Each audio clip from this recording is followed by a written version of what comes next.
রোহিঙ্গা, বাংলাদেশি অনুপ্রবেশকারী, কিছু দখলদারি বিভিন্ন রাজ্য থেকে উড়ে আসা মুসলমান, তারা, কিছু হিন্দুও আছে, হিন্দু একদম নেই বলা যাবে না, কিছু হিন্দু আছে, এই সব মিলে তারা ওই জায়গাগুলোকে দখল করেছে, সরকারি জমি দখল করে তারা সেই জায়গায় বড় বড় ইমারত, দোতলা তিনতলা সব বিল্ডিং বানিয়ে ফেলেছে।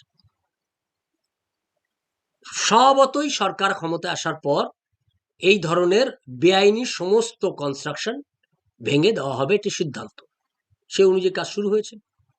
এখন চিৎকার করছে, কোর্টে গেছিল, কোর্টের রায়টা, দিল্লি ডেভেলপমেন্ট অথরিটি ডিডিএ কোর্টে গিয়ে কোর্টের আদেশ, কোর্টের নির্দেশে এই কাজটা হচ্ছে।